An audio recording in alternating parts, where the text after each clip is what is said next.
All right, everybody, welcome to BO Boys for Sunday, July 5th. July 5th. F it, it's a raw feed. We're doing it live, not in studio. In a studio, in what is now becoming a satellite BOHQ. Yeah, but listen, location is... Anonymity is so important. For location. Anonymity of location is so important. It's almost as important, of course, as representation. And what's the most important? Free speech. Free speech, of course. We're in this weekend of all weekends. Yes. So free speech. This is our BO 250 celebration right here. The 4th of July weekend. We're in a new place. Obviously, we're going back to BOHQ. BOHQ hasn't gone away. So anyone who's watching this on YouTube, we are YouTubers. Hey guys. Don't freak out. We're going to be back at the studio, but scheduling wise, we're changing it up a little bit here, but it's great and you love it. And Clayton, what a weekend. My goodness. Here. I mean, we may have seen the emergence of a new star IP in the theatrical market, and we may be witnessing the downfall of another IP. Well, you know what I'm going to say here? Yeah. Is that the Minions are on the wane. And Young Washington is on the Garth. Yeah. I mean, officially on the Garth. It is incredible. So why don't we get into it now? Because your phone in the studio is being used to film us because we are YouTubers. Hey guys. You don't have a phone in front of us. But I've got a phone, and I've got the numbers. Here we go. So I'm gonna plow. Whoa. And this is your plow for the box office weekend of Friday, July 3rd. Number one at the box office, Minions and Monsters. $36 million 3-day, $61 million over the 5-day. We're going to get into it. That's disgusting. Number two, Toy Story 5 did a $31 million 3-day. It is now at $366 million domestic after 3 weekends. Number three, from Angel Studios, the latest scam, Young Washington, $20.8 million in its first 3-day weekend. Number four, Supergirl, $9.6 million, a total of $58 million. What was the drop? I'm going to get... they don't have the drop on the page I'm looking at, but it is a disgusting drop. But it's single digits. As I think we both predicted it would drop to single digits, and it did. Number five, Disclosure Day is still out there. The truth may not be out there, but this movie is still out there. Number five, Disclosure Day made $6 million. It's at $105 million. So it got over the $100 million That's good. mark and just go down. Maybe we'll go down to...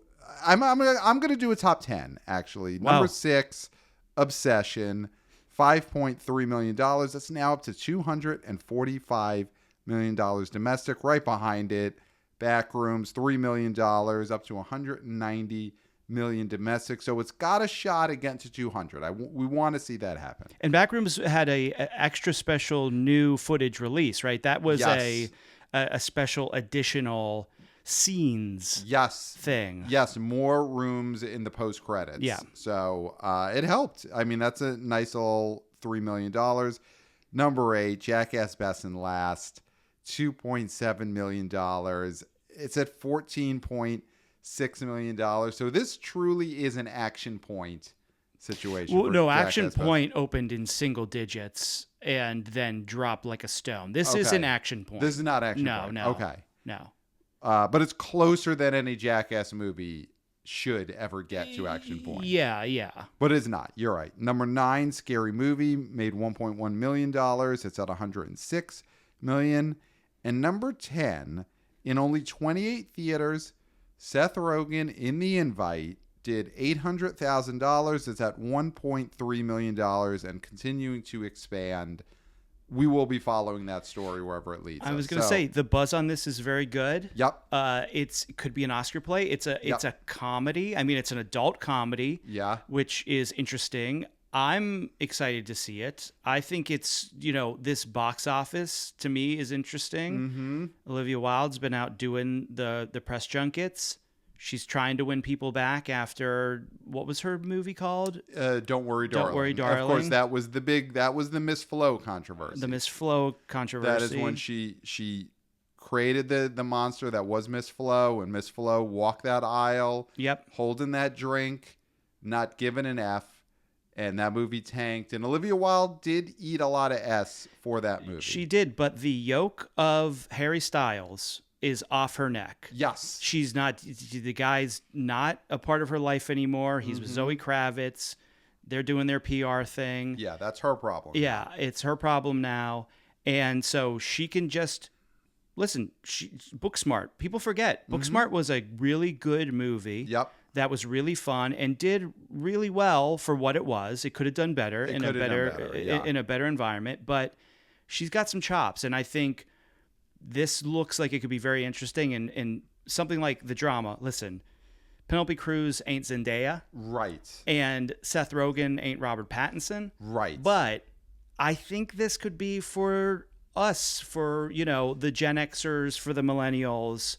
That could be a movie that they'd be interested in. This is the drama. Yeah. Which stars our age. Mm-hmm. Yeah, now this is the invite. What studio is doing the invite, though? It's not A24. Wait, no. It is. It is A24. Yeah. Okay, so now we've got something here.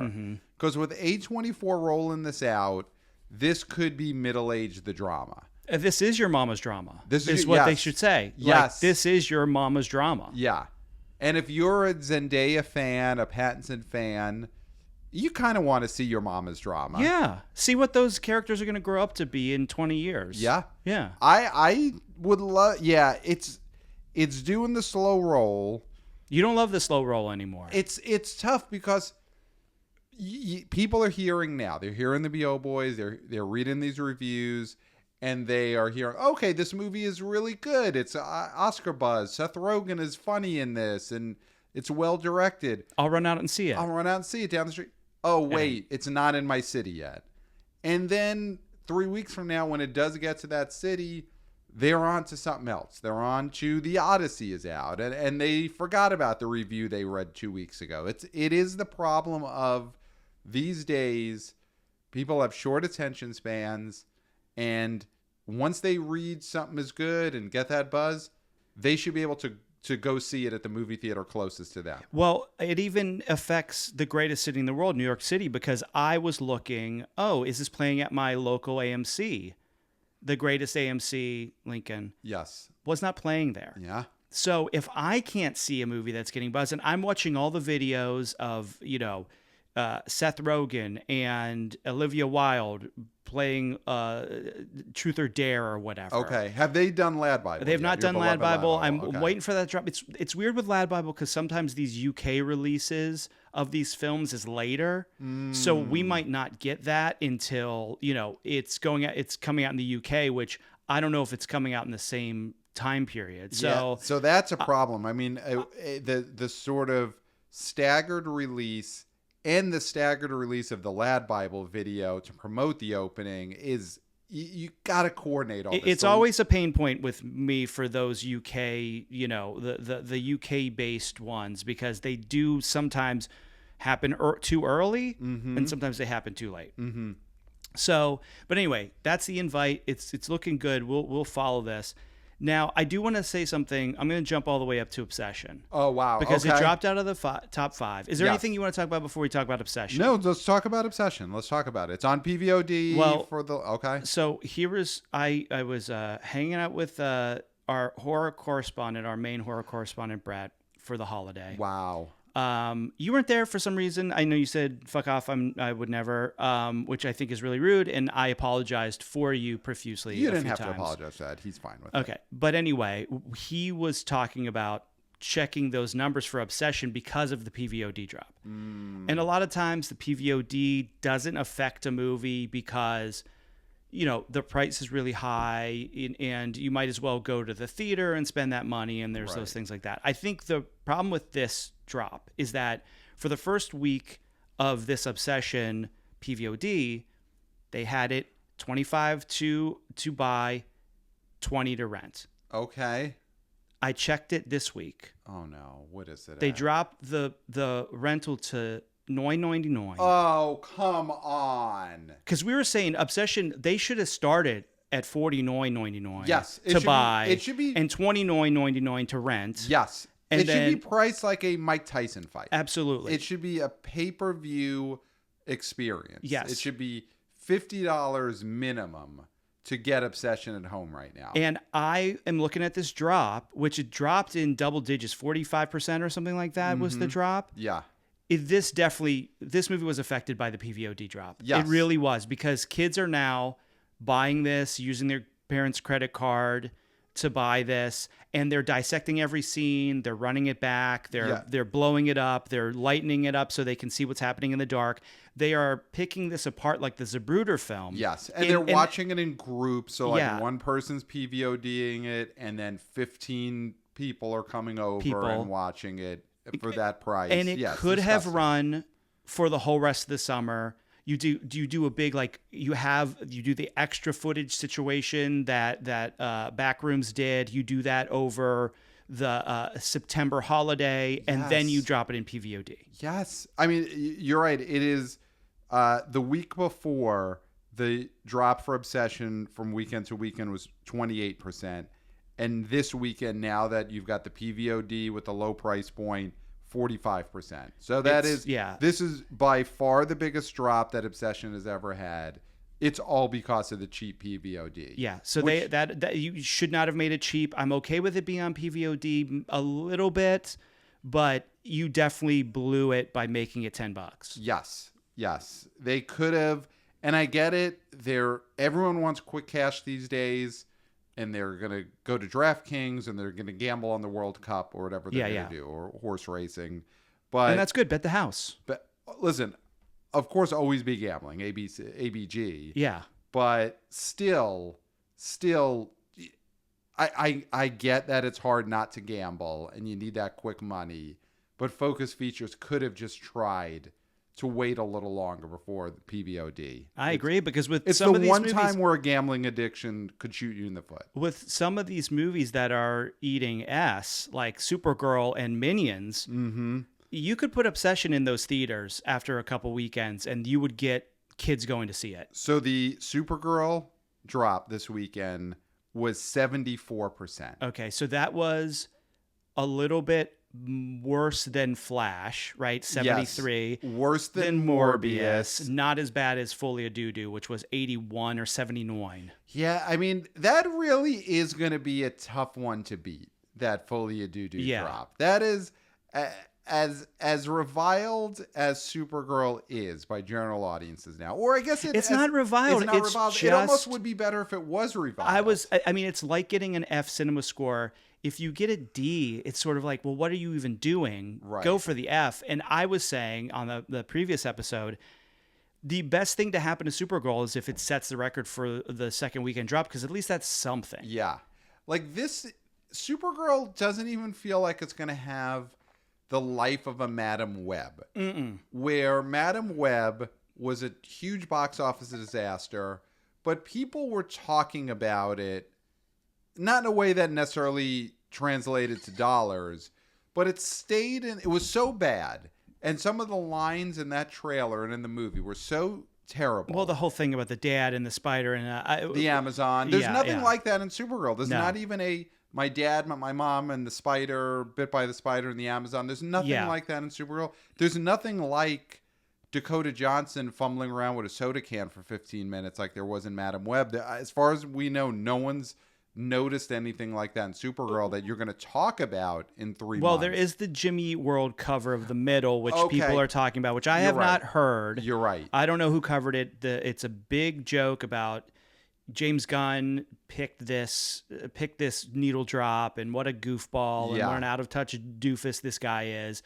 And I still have not listened to it, but maybe I need to listen to that Jimmy Eat World cover and see if that's as close to My Father in the Amazon, blah blah blah blah blah, etc. Yeah. But I think the young lady who's playing Supergirl also didn't go into promoting this movie with an attitude as if she was better than this film, which is what happened with Dakota Johnson on Madam Web. and that got traction. Right. Like if Alcott would have gotten in front of this and been like, yo, this movie sucks, B. Right, then, which is what Dakota Johnson's strategy is for most of the movies she's in. She's like, Ellen is a B, and this movie is S. Yeah, Millie Alcock really suffers from not having had a famous talk show moment like Dakota Johnson where she basically ended someone's career by saying you didn't invite me to your birthday party. Yeah. Which is kind of what Dakota Johnson has been... Well, you're getting it wrong.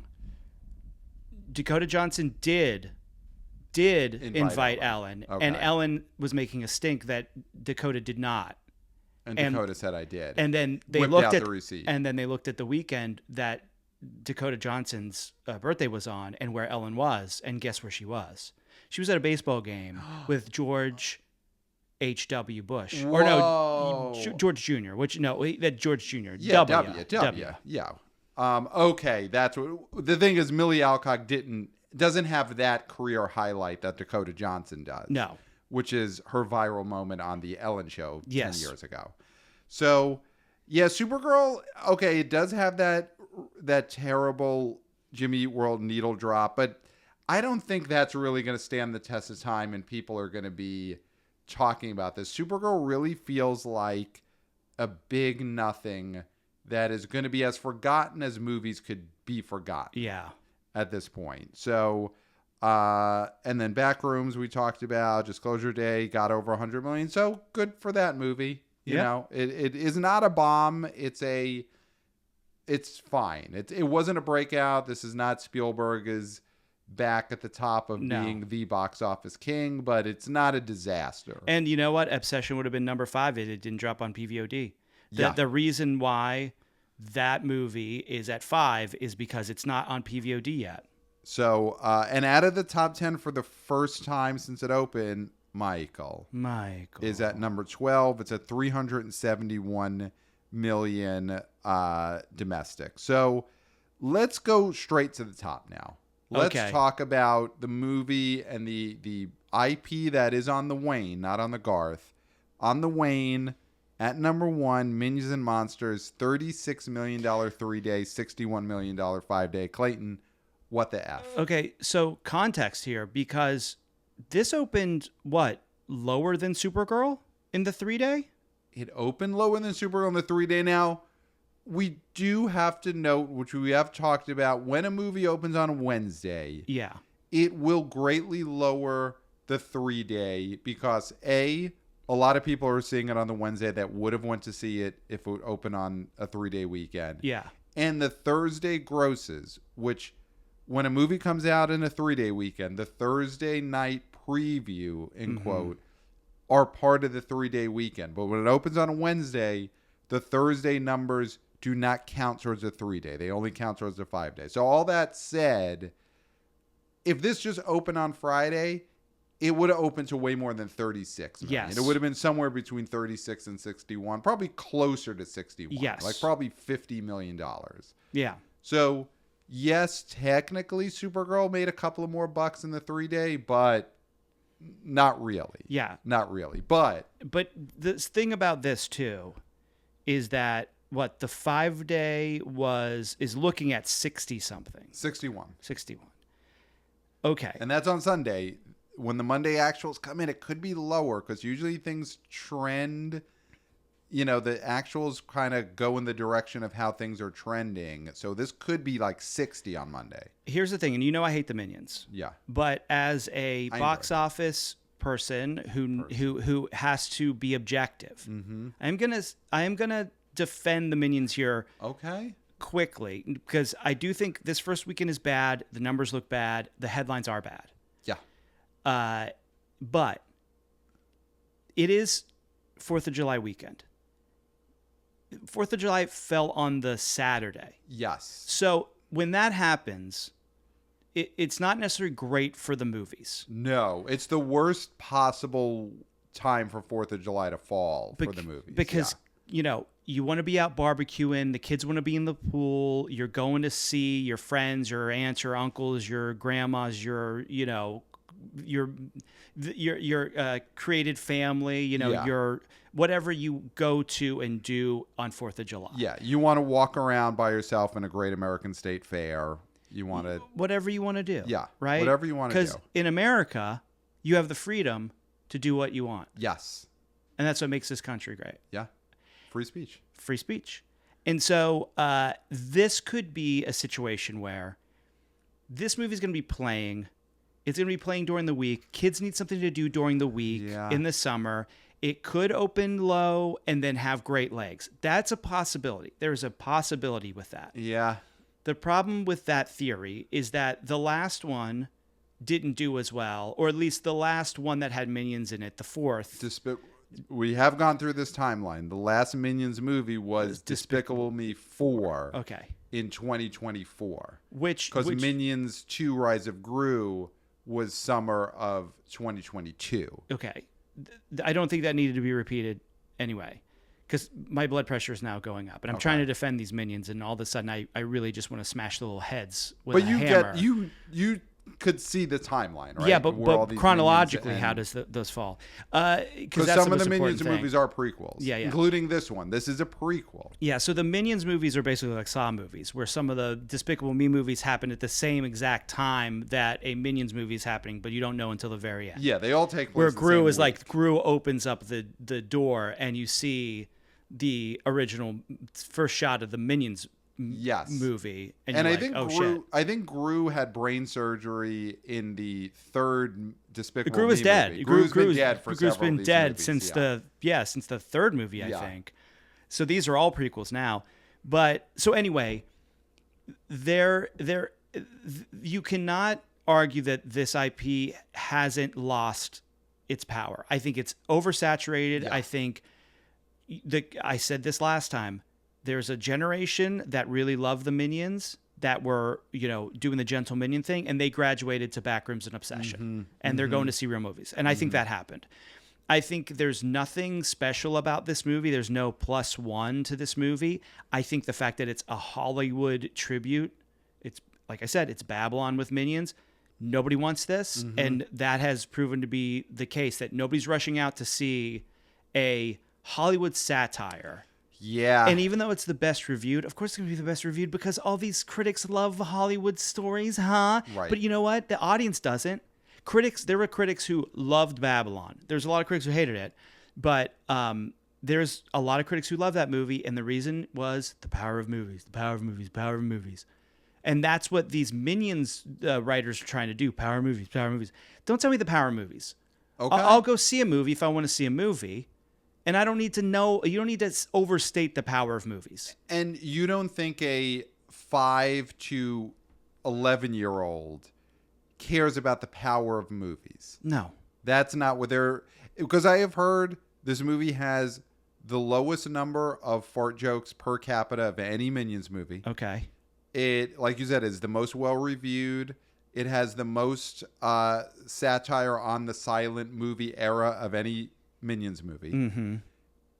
Those things don't stand out as something that would be a attraction for a 5 to 11-year-old. Like, so jokes about Fatty Arbuckle, you don't think plays with the 5-year-olds? I do think they'd be into the name. Yeah. Because like a character called Fatty would probably appeal to the kindergarten set. But then if you really go deep into like what did Fatty actually do? Yeah. What happened to Fatty Arbuckle?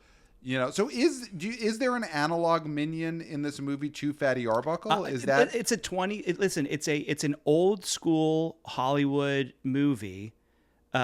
So why wouldn't they mention Fatty Arbuckle? Well, you've seen no Minions movies, no, right? And I never will. But do you know the basic what a Minion is? A Minion is they follow the great villains of the times, and the Minions are there to serve the villains. So Gru was that. The franchise has made it very clear that even though the Minions go through 19th and 20th they were not century, in Germany. They were not in Germany at any point. The Minions did not serve Hitler. Sure. That's what a lot of people said that. A lot of people say that now. Yeah. Say that, oh no, I was against Hitler then. And the Minions are saying that now. Okay. Is that really what the Minions did? Sorry, that's a big hole. That's a big hole 1940? in the reality of the Minions universe. There's the director of it. I think he has said the Minions were like frozen in ice during the time of World War II. Okay. That's convenient. Very convenient. It's very convenient to say that the Minions were frozen in ice. Yeah, there's a lot of people are saying that. A lot of people went to Argentina and said, "Oh, I was frozen in ice between 1930 and 1945." Believe me, in the next decade, we're going to hear a lot of people saying they were frozen in ice. Yes, 100%. 20 years from now, you're going to hear the same thing. The Minions are going to, "Oh no, we were frozen in ice between 2016 and 2028. We were frozen in ice on January 6th." The Minions. Yeah, I was frozen in ice. Yeah, I was frozen in ice. You're going to hear a lot of frozen in ice. Yeah. So the Minions serve the great villains. So they worked on the Ellen Show. The Minions worked on the Ellen Show. Yeah. Yeah. They were the ones who kept telling Ellen, "Hey, Dakota Johnson didn't invite you to her party," and that was the Minion saying "banana, banana," and Dakota Johnson didn't invite you, banana, banana. Yeah. So the Minions though would have served for Fatty Arbuckle.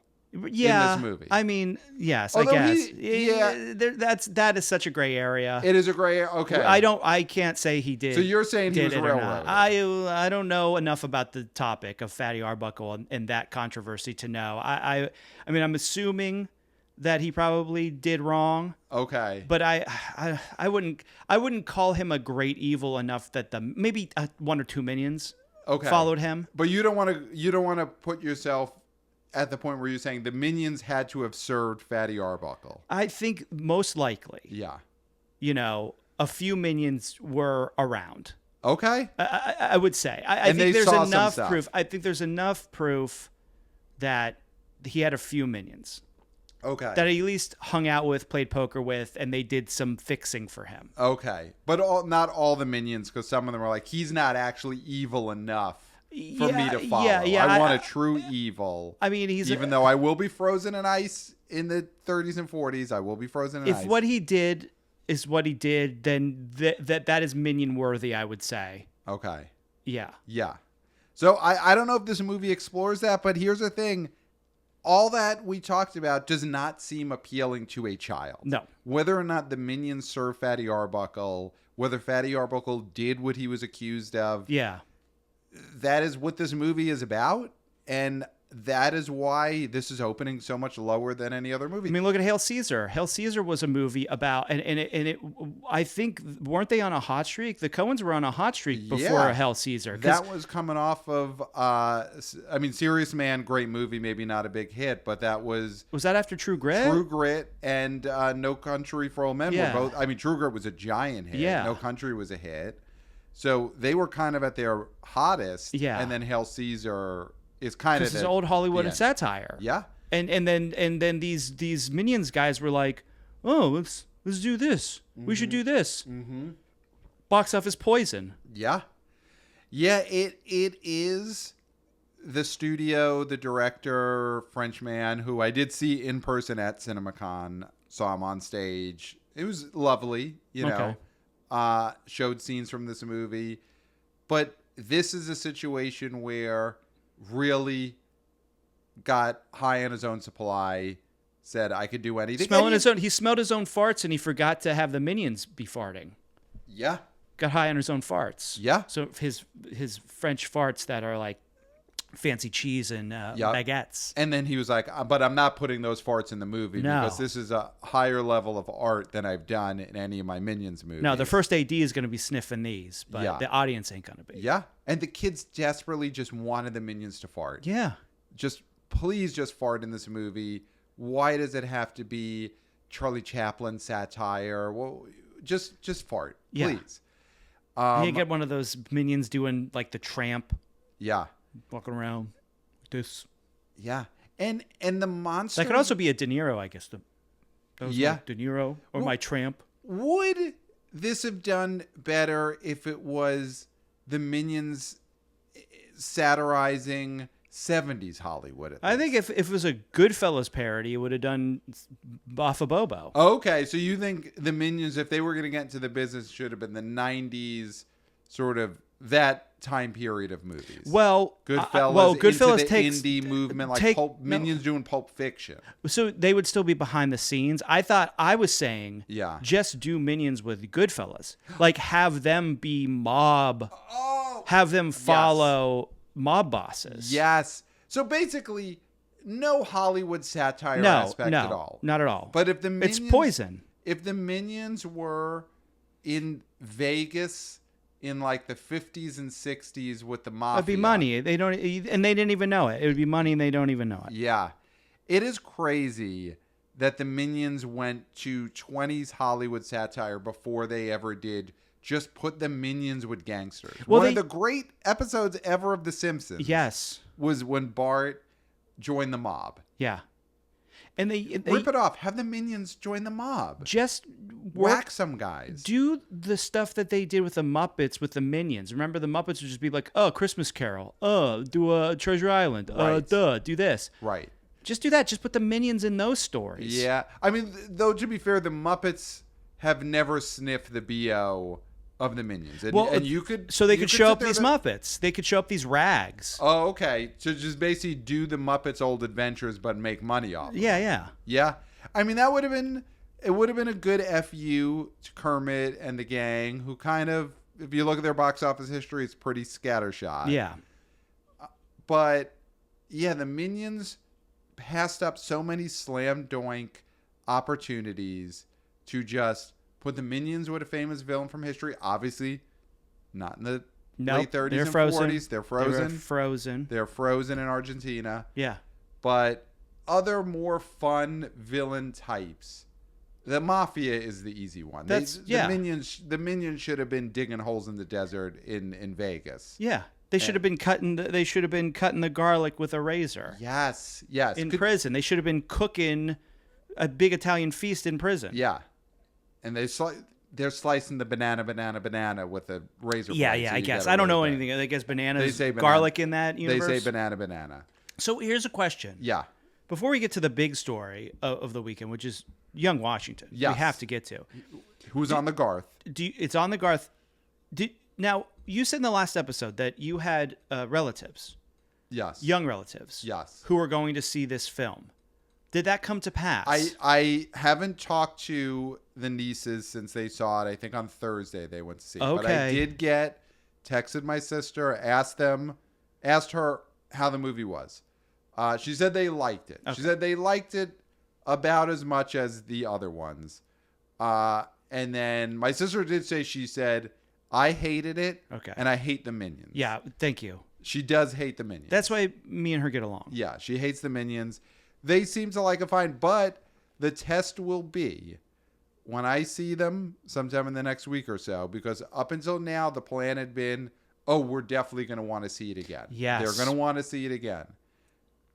When I say, hey, all right, I'll take you to see it again, are they going to want to go see it? Because that's the real test of this movie, because kids will go see it if they're in the right age, and these nieces are between 3 and 9. So they are in prime, still in Minions territory. And they love going to the movies, as they should. Yes. It's such a fun experience that I think the euphoria of going to see a movie, the glow lasts a little bit. Yep. And they'll need a little time to digest whether or not they actually really liked it or not. Yes. Because that happened with, It happened with If. It happened with If. And listen, this movie is not If. Listen, as much as I hate the Minions, I'm not going to say this Minions movie is If. No. But there is a level of, you'll go to them and you'll say, well, after a couple days, a week, what do you actually think? And they might, the glow might be gone, and they might have thought about it and said, you know what? I don't think it's as good as the last ones. Yeah. I didn't laugh as much. Not enough farts. Who's Fatty Arbuckle? Why are they talking about him? Did he do it or not? I don't know. Yeah. What did he even do? I just don't understand it. And now you have a conversation you never want to have with anybody at any age. Yeah. The Fatty Arbuckle conversation is always a tricky one with children. Yeah. So, and the fact that this Minions movie is forcing parents to have the Fatty Arbuckle conversation Is that a service or a disservice? It's a disservice, and I don't think it's its place. I don't think it's the Minions' place to raise that sort of conversation, start that kind of conversation. I don't think it's right. Yeah. So the Minions as a franchise, I mean, leading into this, we did think the oversaturation is a problem. Yeah. Every 2 years, these movies coming out is a lot because they're basically rotating between a Despicable Me movie or a Minions movie every other year. Yeah. At this point, they have to take a break. They have to take a break. I'd say 5 years. 5-year break. Five for 5. 5 so years. 5 for Despicable 5. Yeah. Yeah. Yeah. That feels right. It would be if Despicable Me 5 comes out in 2 years, which I don't know. No one's going to see it. It's going to be a disaster, right? You need to push these Minions off. No shows. I mean, I haven't been keeping track. I'm sure there's some kind of like Minion streaming content that's happening. Yeah. Like Junior Minions or something like that. Mm-hmm. But they really should do like the Minions said they did in World War II time. Put them on ice. Put them on ice. This is the time to put them on ice. Pretend that Hitler's out there and the Minions got to go on ice for a while. Yep. And thaw him out conveniently right after, he takes a cyanide. What do he do? Blew his head off. Blew his head off. Yeah. Yeah. And then suddenly, and now the Minions are thawing out. Yeah. So basically pretend like it's 5 more years before he blows his head off. In that bunker. In the bunker. And then the Minions could thaw out in Argentina. Yeah. And do another movie. Yeah. Yeah, they were in Argentina on ice. Is there any chance? That's where it's so cold in Argentina. It's so cold. Obviously. Of course the Minions are on ice. Is there a chance, though? I mean, the Minions, with this opening, they're clearly on the wane. Is it just they put them in the wrong time period, the kids weren't as interested, too many movies, or are we seeing the Minions are not going to be revived at that level ever again? Like, is 5 years going to be enough, or do you think that, okay, the Minions thing might be ending? I think you have to try it after 5. If that tanks, then you wait Shrek time. Like, then you are really going to have to do 15, 20 years. Yeah. Yeah. And Shrek didn't need that kind of break. Like, there was never a Shrek movie that bombed. No. But there was definitely, by the time you got to Shrek 4, people were going to turn on it soon. They were smart because they stopped before the turn happened. Mm-hmm. So, yeah. Yeah. I mean, you definitely have to try again with these Minions. I mean, and also, $61 million 5-day. It's a good opening. This movie cost $85 million. So it will be successful as a single entry in the series. Yeah. The bigger problem is, will this is this the beginning of the end where just kids don't care? And that's the thing that matters about this movie in the long run, obviously, because the theaters don't want a dud movie in 2 years. Right. It's okay to weather this storm right now because nobody expected this. Right. But if the studio tries to foist another Despicable Me movie on them next year, and you're seeing the tracking and it's looking like a travesty, you can't put that on the 4th of July. Yes.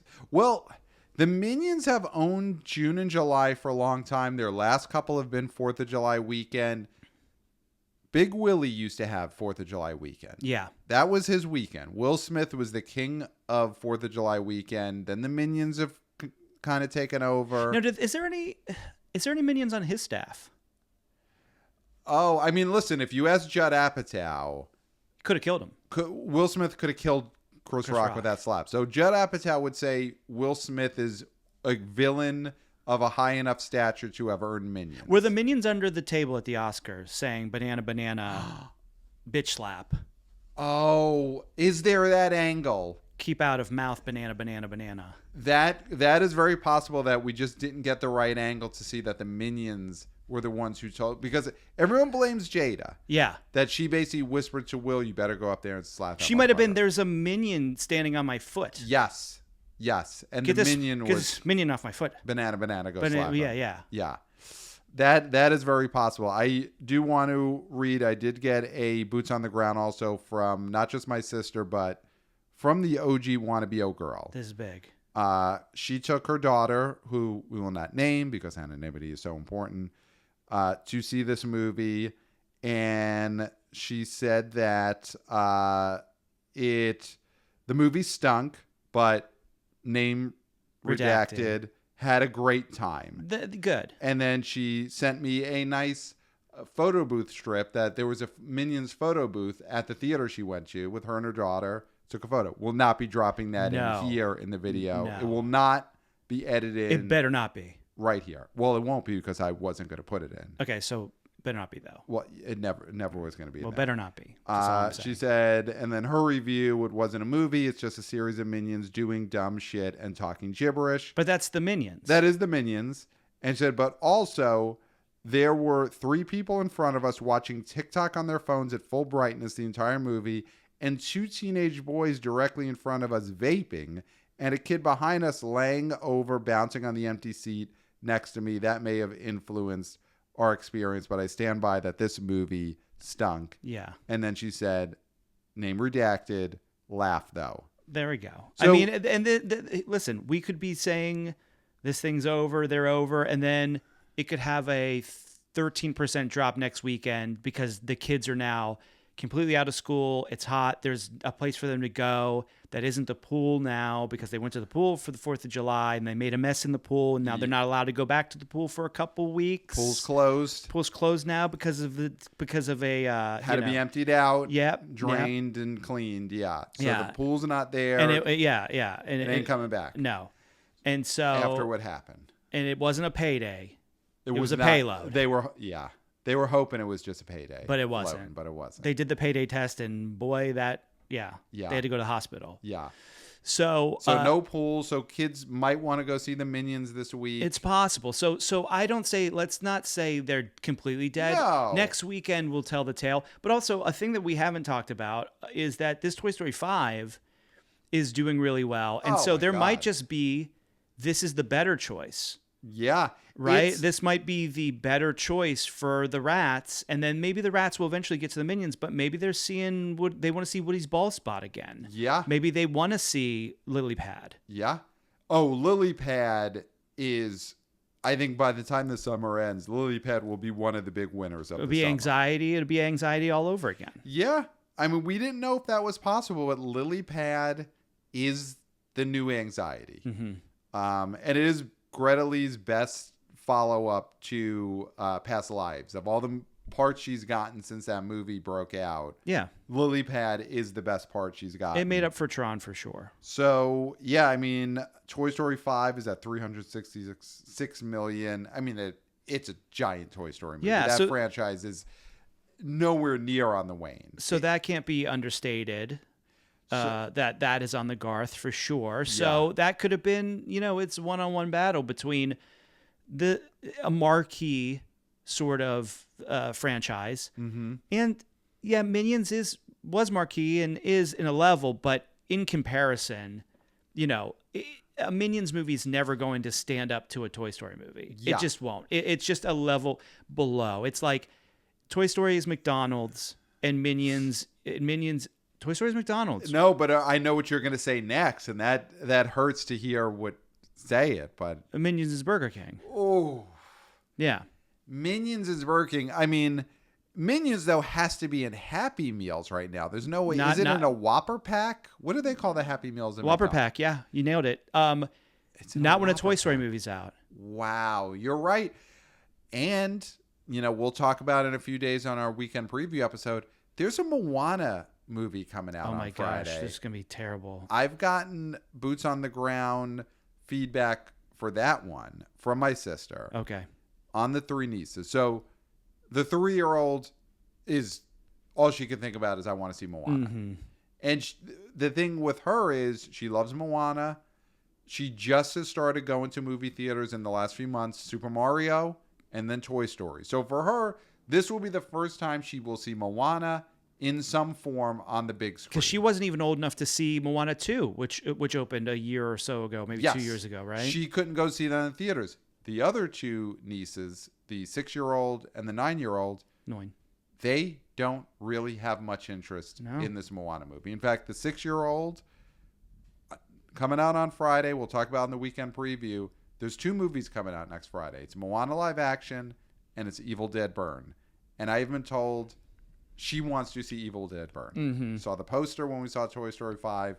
That's the only movie she cares about next weekend. Yeah. So a little anecdotal, but 2 out of those 3 nieces don't really care about seeing Moana. They'll see in the theater because they want to see anything in the theater.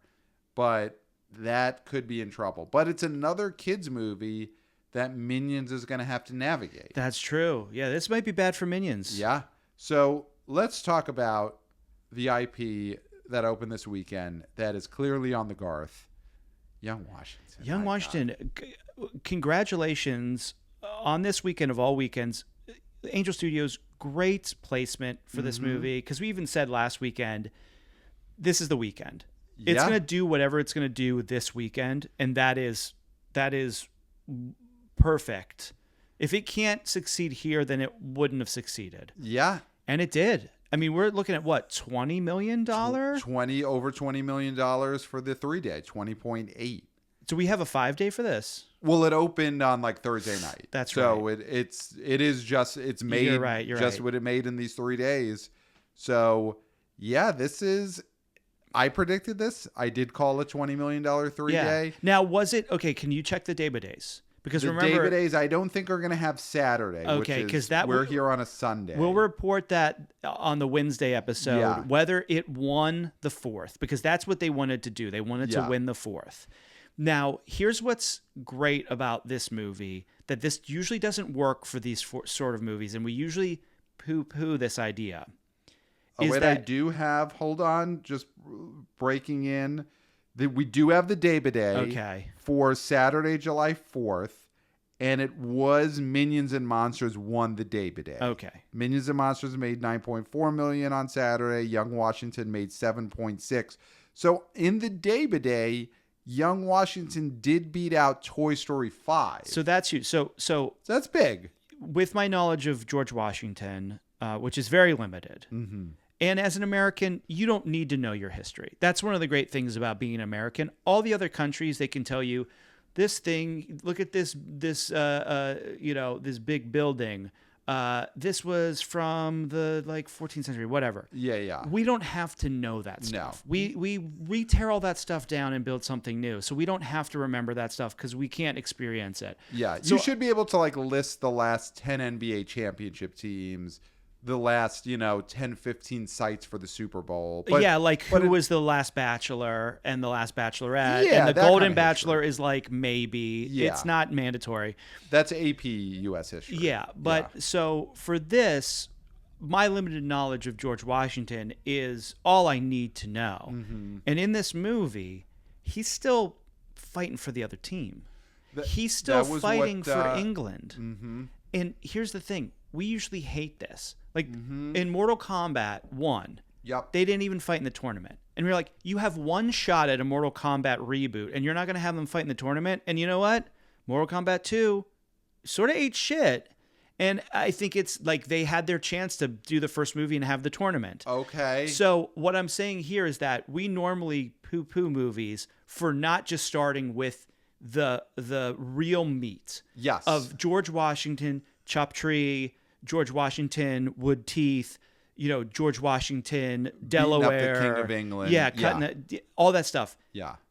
This is a prequel that you don't even know if people are going to want to see the real shit. Yeah. But they pulled it off. So now they can do so many other movies. Yes. Because I feel like, and this is not a spoiler, what I heard is that at the end, it's the ending is he turns. And he throws down his British uniform. Yeah. And he rips it off, and he's got the American flag. Yeah. On it. Yeah. And that is a great ending when he just rips Hulk Hogan rips the British Army officer uniform like this, and then underneath Stars and Stripes. And he's so Eagle. jacked because every male actor, even if they're in a goofy comedy, has to have a fucking six-pack Yep. and be yoked and have Brad Pitt's body from Fight Club. Yep. And so he's just glistening, Yeah. this young Washington. I mean, Bear from Obsession looked like Brad Pitt in Fight Club. Yeah, he had to, because why wouldn't all men be in perfect shape if they are 21-year-olds who work at a music instrument store? Yeah. Because Yeah. you got to be ripped for that. You got to be yoked, yeah. But young Washington is yoked. The movie, supposedly, he rips off the British uniform, and he's got the bald eagle on his T-shirt. Yeah. And that is great because that next movie will be huge. Yes. That will be huge. They did it. They did a great job. I mean, at CinemaCon, the Angel Studios panel, Young Washington is the thing that myself and Jeff Bach, who we both went to CinemaCon this year in Vegas, we came out of that panel talking about Young Washington. Yeah. I mean, you did say that maybe he didn't have it, this Washington guy, and then Christopher said he's too young. Christopher did say in his Boots on the Ground that they went too young. Now, is that because Christopher? Listen, and I don't want to psychoanalyze Christopher. Okay, but you're going to. But is it because by the time Washington was his age, he was, he's young Washington. He's out there fighting in the battlefield, right? And Christopher hasn't reached those heights. I'm not saying he won't ever. Right. I'm not saying that Christopher will never be president. Right. But right now he's not on that trajectory. And did he just feel like self-conscious about that? Like was it sour grapes more than anything? Okay. That he's like, man, because we all had that when we were young. We were like, look at Eddie Murphy. Eddie Murphy was in hit movies when he was 19. Right. How am I ever going to do that? Right. And you have that, like, you love Eddie Murphy, but you're also sort of like, okay.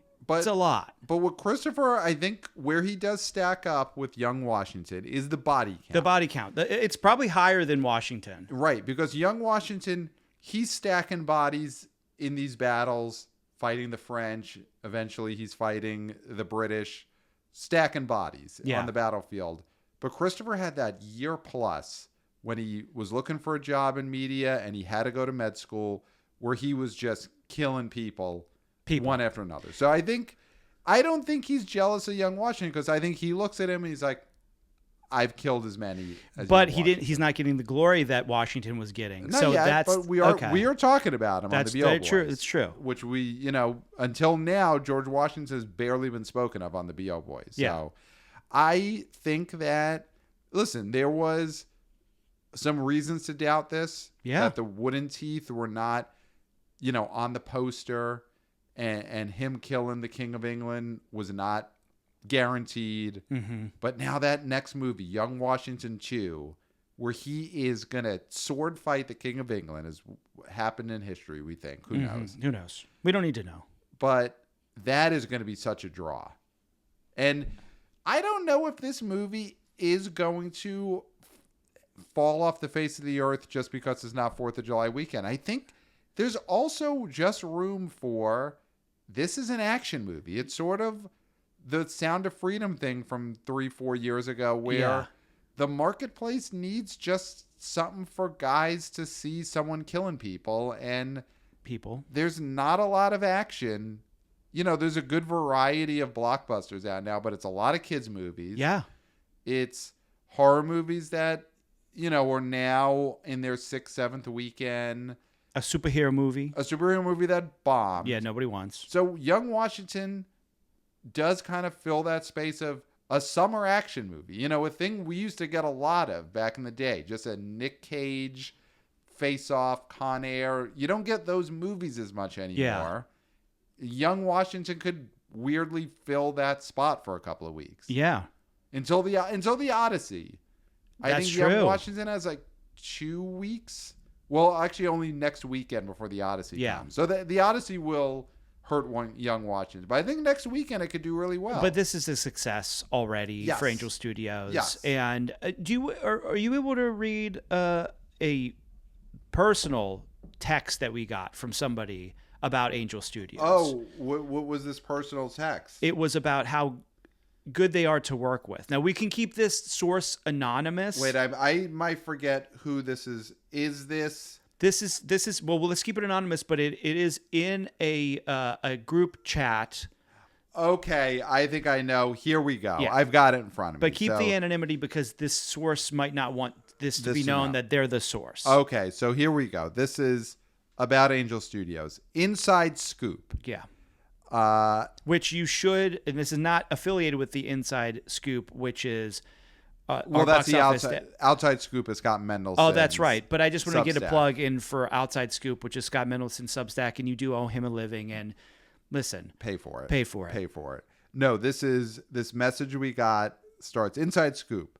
I'm at my brother's place, and his father-in-law works in distribution. Right now, he's semi-retired and freelancing. He said Angel Studios is great to work with. They are so nice, so easy to work with. If you decline their film, they're really nice about it, and they send info about how the movie is doing from week to week. He said he decided not to show Young Washington, but that he really likes the company. So, well, and here's the thing. Maybe next weekend changes his tune when he sees this box office. Yep. That's the power of box office. And they're very nice. Yeah. According to this Inside Scoop. But when you decline their film, they send info about how the movie is doing week to week. So they subtly get it in there. Say, well, it's a bless your heart situation with Angel Studios. Yeah. But you didn't show Young Washington. Well, bless your heart. Open to 20 million. Well, whereas I would have said, fuck you for not showing it. Mm-hmm. And then when it opens to 20 million, it'll be S my D. Yeah. It made 20 million. That's not how Angel Studios handles it. And then you burn down that theater. Yes, the theater gets burned down. Of course. Yeah. Well, so for the insurance money. For the insurance, of course. Yeah. So that is the thing about Angel Studios, though, is that they run their scams, but they're gentlemen scammers. Yes, gentlemen scammers. Yeah. I mean, so Kelsey Grammer at the end of this movie, we haven't seen this yet. Though I am interested in seeing Young Washington. I don't have much interest, I'll be honest with you. Because of the history aspect, and you feel like you just need to not know anything. I don't want to know too much because then that'll feel like I'm like European or something. Right. Even if it's American history, because the Europeans know American history more than even Americans, and I don't want to feel European. It just makes me ugh. Okay. See, I'm kind of curious about American history because, of course, I love Europe. Yeah, and that makes sense. Yeah. It's gross. So, we're going to get more Young Washington movies. So, Clayton, we have been promising, and we have to do it. We have to lance this engorged mailbag. Okay. We have to do it. It is so engorged, and we've been getting more emails in the last few days because they knew we were going to do this. So let's just go through these. Just rip through them because I got to pick up my laundry. I'm just being honest. So we got one from Wannabe Oh Boy Chris. He writes, Monsters and Minions or whatever sucks. Hey guys, my daughter and I saw Minions 3 yesterday. The theater had about 15 to 20 people in it, including several elderly people not with their grandkids. That was weird. A family of 3 left about 30 minutes in. Neither you two or us two are critics, huh? But man, that movie sucked. What a stupid concept. Minions are in the 1920s Hollywood movies. Ha ha ha ha ha, sarcastically. Effing brilliant, says the Letterbox Bros. Who gives an S? And the setup with Cyclops and all that, God, nothing but tedious filler. Admittedly, my daughter didn't dislike this quite as much as I did. However, about halfway through, she did say to me, do you want to leave? Yeah. We stuck it out. Incidentally, the oldies thought it was a hoot. Guess they really liked the Charlie Chaplin gags. Forever Wannabe Oh Boy Chris. Oh, this is just talk about despicable. They're making these kids sit through Charlie Chaplin. Mm-hmm. It's just nobody. When we were kids in the 80s, and that stuff was so much closer. I mean, that stuff is as close as the 70s is to these kids now. Yep. And yes, it's like you're not going to make these kids watch, the what is like a 70s show that nobody would watch. Mary Tyler Moore. Yeah, that's, I guess. I mean, that was a hit show. Yeah. But yeah, I mean, listen, we did get our reboots of those 70s shows when we were kids, but we were so much closer to those shows, and a kid from now is to the 1920s. The 1920s seems It's like 100 years ago. The 1920s seems like when we were kids in the 80s, this would be satirizing the 1880s. Oh, you're right. A kid in 1926 is 100 years past the 1920s. Yeah. So that would be 1880s, which I guess you could do Western. Obviously, you could do a Western set thing when we were kids, but it's so long ago. But we didn't. So But we long didn't ago. want to watch when somebody put on Rawhide or whatever. We didn't want to watch it. We didn't want to watch Rawhide for Yeah. sure. And it is telling that the elderly people in that screening came alone, no grandkids. They could not drag grandkids there, or maybe their kids couldn't conceive, or they couldn't conceive. We don't know. Yeah. But they were there alone, just having a laugh. You know what? At a Minions movie, these old people, and their tickets, you know, their money was green, but you need a lot of kids to make these billion-dollar kids movies. don't want to see old people by themselves anywhere. They want to see them as grandparents, and that's it. They shouldn't have to see old people by themselves. Yeah. Right? And then I also feel like this French director, this Minions movie, should get kicked out of Hollywood. He should get deported. Oh. Deport this guy. He has, though, made several billion-dollar movies. What have you done for me lately? Okay. Get out of here. Okay. I'm saying this on the birthday of our country. No. You're not welcome. Wow. 250 years. I mean, the French did give us the Statue of Liberty. That's not true. Wow. Okay. I saw a whole video about it. Okay. Yeah. It's a whole video about it. And how the medal in the Statue of Liberty aliens. could. Okay, it was aliens. aliens. Okay. Got an email from the great Sean the Alcoholic a little bit ago, who just wants to agree with you about 24 Jump Street. He says, "Hey guys, the 24 Jump Street announcement left me feeling stupid and foolish. Did I see 23 Jump Street? Was there a 23? I stand with both feet in Cinemuck. Cinemuck is my favorite sniglet. With Clayton on this and most everything else, Gen X people don't find this ruse cute or clever." No. Sean the Alcoholic. It's going to make them feel like they're losing their memory. They're also going to think, oh, if I didn't see 23, it must have been so bad that this one's going to be even worse. Got another email from Matt in Maine, who calls himself a certified Clayton guy. Subject: Clayton is 100% right. I love these. I love this mailbag now. Devil Wears Prada is absolutely not a comedy. It's a comedy with dramatic elements, exactly like Clayton said. Not even in the same ballpark as something like Scary Movie. Lance the Mailbag, vindicate Clayton. Hashtag justice for Clayton. Yes, I love this. I can't believe you're reading this. So I'm reading this because, and listen, I love our listeners. I love Matt in Maine. Great guy. Keep listening. But in the body of the email where he says he's agreeing with you, vindicating you, he then says it's a comedy with dramatic elements. It's a comedy. It's a different type of comedy. It's a different type of comedy. If you had made the argument you were making is it's a drama with comedic elements. Yes. Your defense lawyer here, Matt from Maine, calls it a comedy. It's a comedy with dramatic elements. In Maine, Maine is different. They switch words around. That you have to read a different way. Were you reading it right to left, or were you reading it left to right? I was reading it bottom up and middle out. Okay, well then that's not how you read stuff in Maine. I mean, Matt from Maine, love you. Keep listening to the show, but you really did not help your boy Clayton with that defense there, where you called it a comedy. We got a got an email from Jill, the great Jill. I love Jill.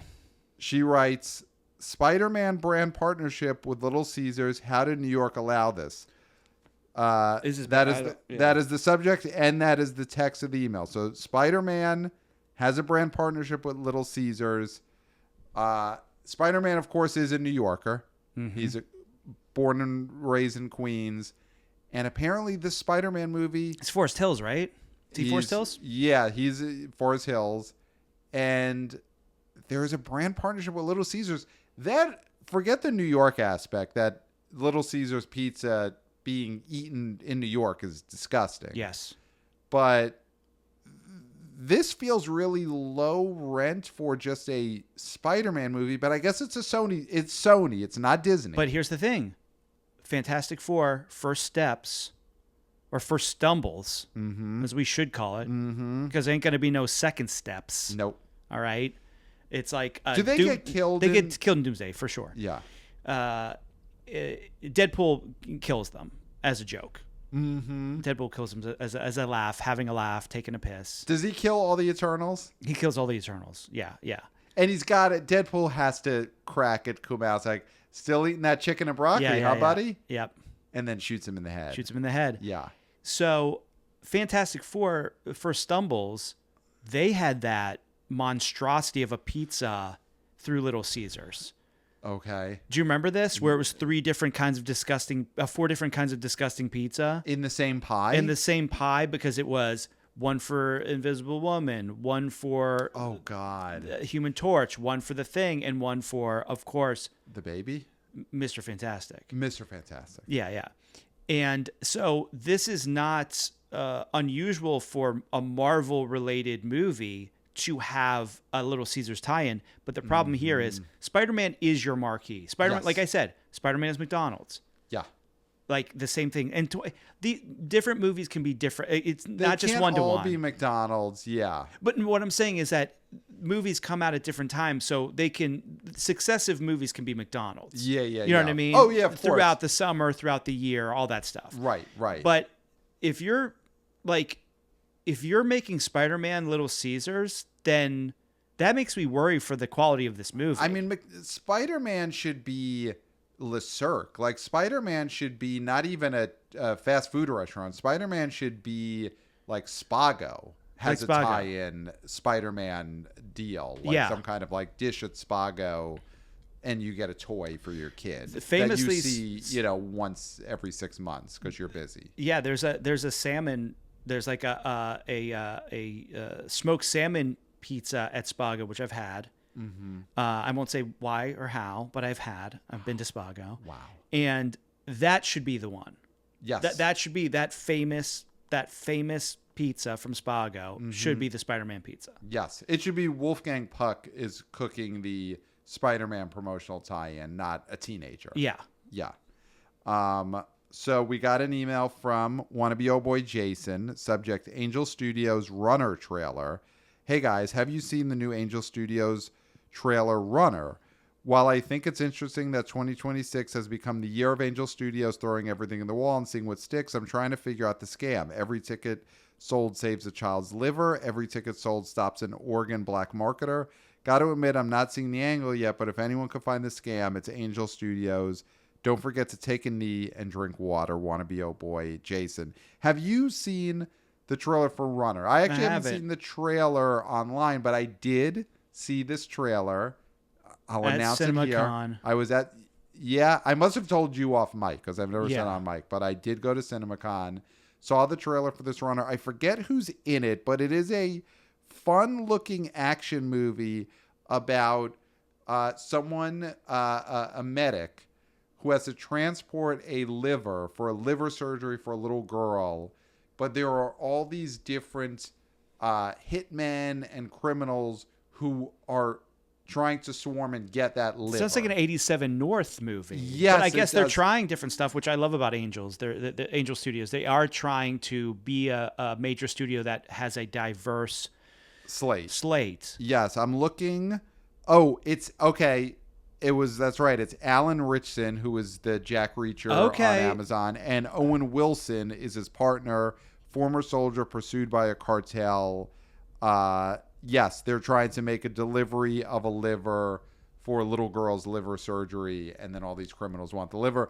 I remember when I did see this at CinemaCon, which I went to in Vegas, I thought it looked pretty cool. Mm-hmm.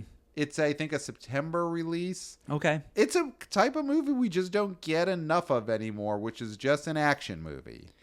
Now, Pat, do you think that the initial script that they greenlit was called Live or Let Die? Oh, that's a great... Did they just were not able to secure the rights to the song Probably. For the trailer, and then they just called it, let's just call it Runner. Yeah. Because... Unless you got the Paul McCartney song, then it's not worth it. It's not worth it. Yeah. All right. They couldn't even get the Guns N' Roses version. I guess they'd have to get Paul to sign off on it. Yeah.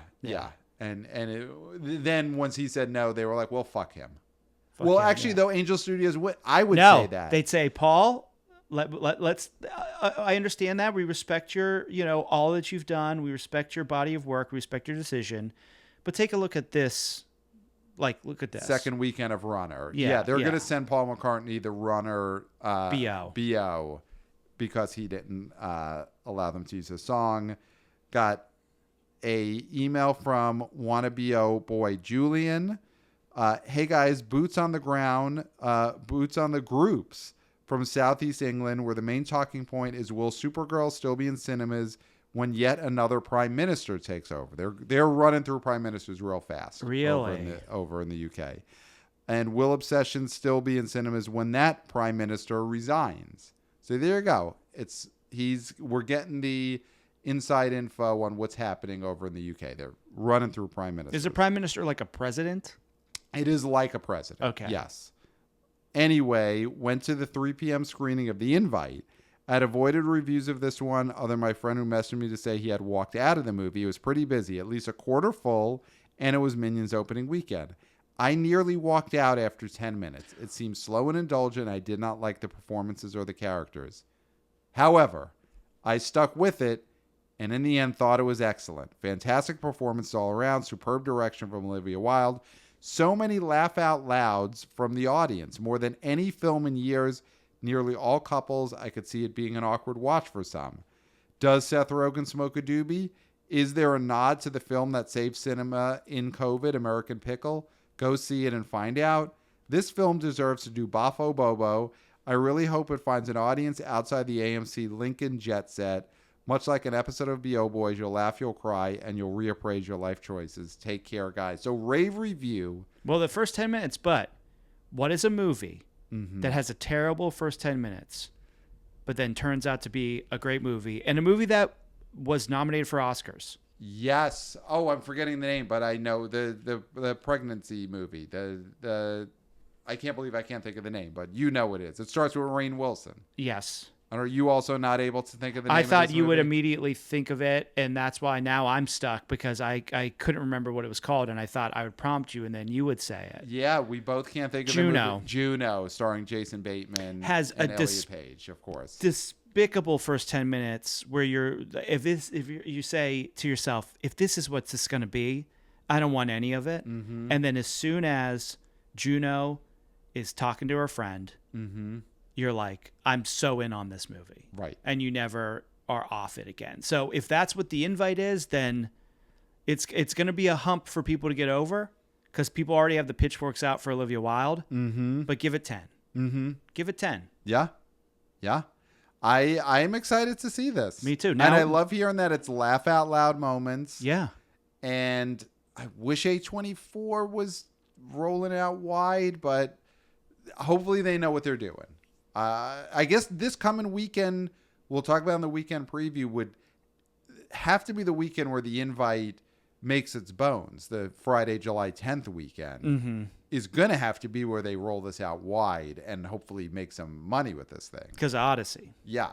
So we'll see. So we got another email that I'm going to save for the next episode, because I did want to bring up one other topic here to end this episode. Of course, yesterday was 4th of July, but it also was another big event in New York City this weekend. Clayton, were you one of the celebrities who went to Madison Square Garden? One of those corny fucks that went to this gaudy, awful showing of like how out of touch a billionaire is? So we're talking about the Taylor Swift of course. wedding. The reason I bring this up on the B.O. Boys is not just to annoy you as a... And good for Lena Dunham, who supposedly gave a barn-burning speech. Yes.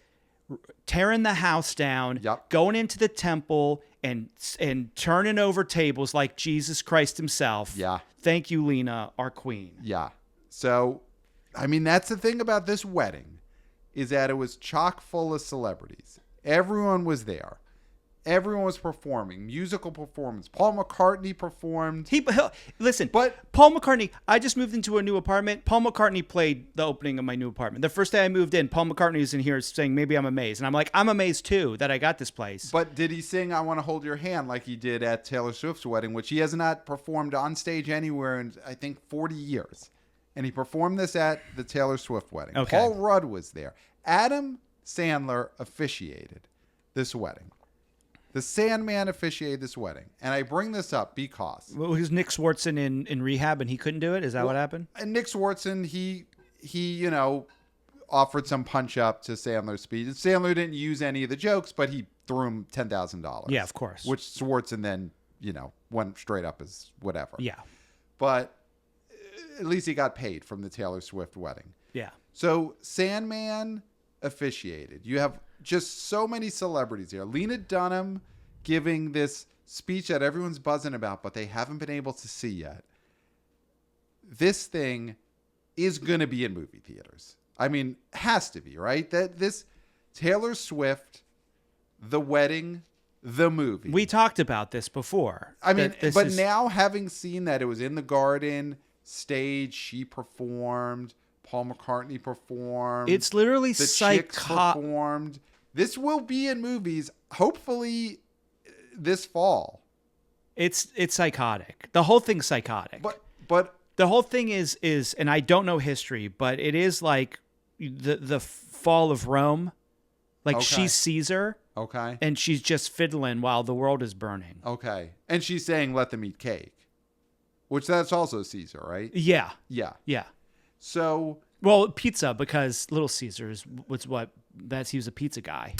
Right. He was let them eat pizza. Yeah. And then that's how they got the name for, let's call our pizza joint after the famous pizza man, Caesar. And I do know this, they had a lot of lead in their pipes and they couldn't taste salt, so their pizza was extra salty. So if you ever go to a Little Caesars pizza, it has like 10 times the salt of a regular pizza. Okay.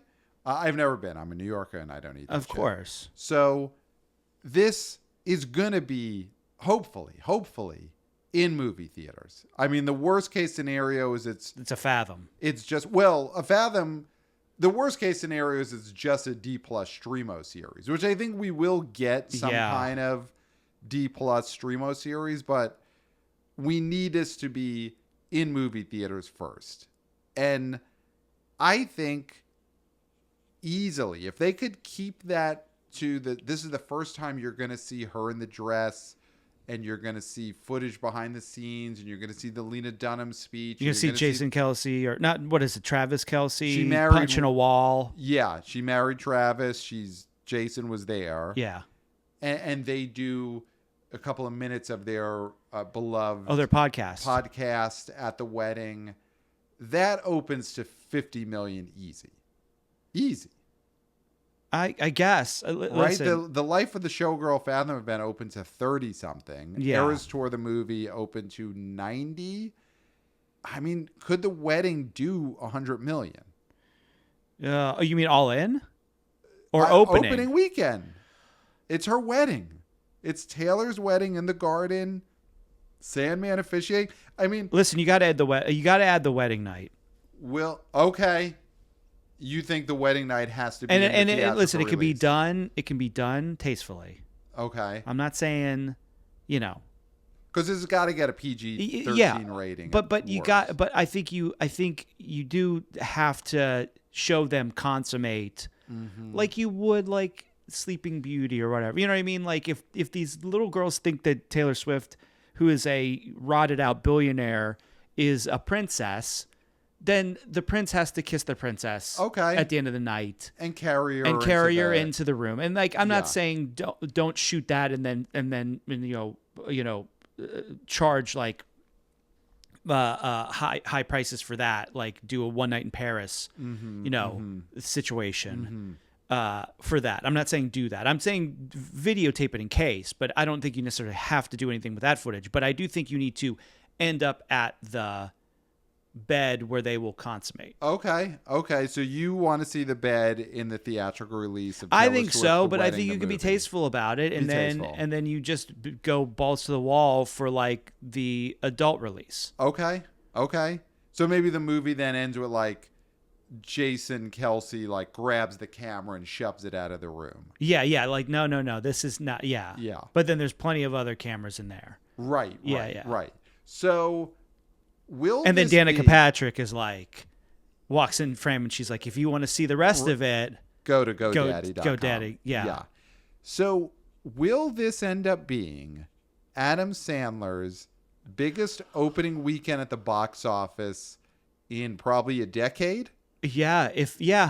Right? It will be. Because he's got to be second billed on Taylor Swift, The Wedding, the movie, right? She's first billed. Taylor Swift in Taylor Swift, The Wedding, the movie. How far down is Travis on that, though? He's below Bad Bunny. He's got to be. Yeah. Brad Pitt was at this wedding. He's got to be below Brad Pitt. Yeah. I think at best he gets an and Travis Kelce. Yeah. After all the stars, like McCartney's got to be ahead of him.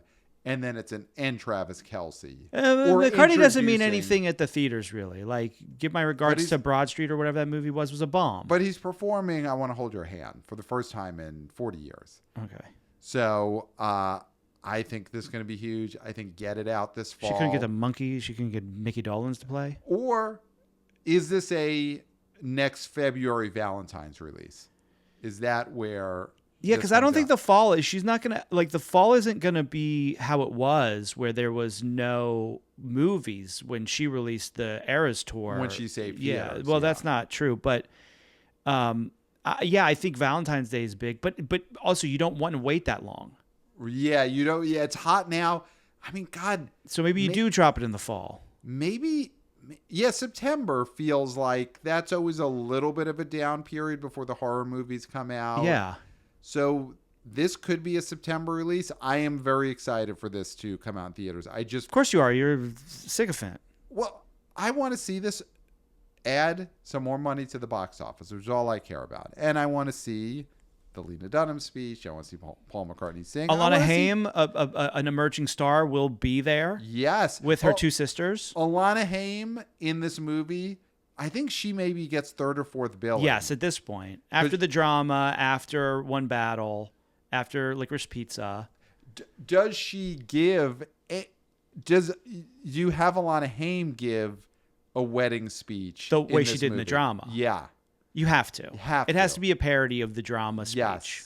Yes. Although it seems like Lena Dunham kind of stole her thunder and gave the drama-esque wedding speech in this real wedding. I tell you what. I would go see just the Lena Dunham speech in the theater. Now, if you had to go see, because it's going to be in this movie, are you there opening weekend because of the Lena Dunham speech? No, I'd have Christopher bootleg that scene for me and send it to me. Okay. Yeah. Okay. So, yeah, keep an eye on that. We'll be covering that story, but I think that's a slam doink, huge opening weekend movie. It's gonna be interesting to see where this cursed footage ends up. Yeah, just hopefully in theaters, not on D. It'll get its way to D+ eventually. If it's on D+, then there'll be a behind the scenes series. Then you have to turn on her. If it's only D+, and it's a series and not a movie, like the leaving all that money on the table. I think it's got to be both. I think a movie for sure. There's going to be a D+ behind the scenes making of the wedding. But like the wedding night itself, that the ceremony, the reception, that has to be a movie. Okay. Has to be a movie. And then the honeymoon's on FXX. Yes, of course. So email us, theboboyspodcast@gmail.com. We've already got a couple we're saving for the next episode, but send us more emails. Follow us on social media at theboboyspod on Instagram and on TikTok. Wanna VP of Interns. Christopher's killing it. Running the social media there. Something young Washington never did. He never ran an Instagram account. That's very true. So who's winning? Tiger Blood. Yeah. So subscribe to the YouTube channel. We are YouTubers. Hey guys. And we'll be back in BOHQ in that studio next episode. So don't freak out in the comments. Don't freak out. Just don't don't freak out. We're Calm looking at down, you now. Christ. Hello, don't freak out. We are YouTubers. Hey, guys. It's not attractive. Subscribe to the Substack. We got great articles up there from June that you got to check out. Big one on the Odyssey coming in the next week or so. So look for that. Subscribe to the Substack. 5 stars on Apple Podcasts. And Clayton, that is all I got. I got nothing else. Pat, you said it all. Right? There's nothing left to be said. All right, I could leave this HQ. Except for, until next time, We'll smell you at the box office. Nailed it. Hey, guys.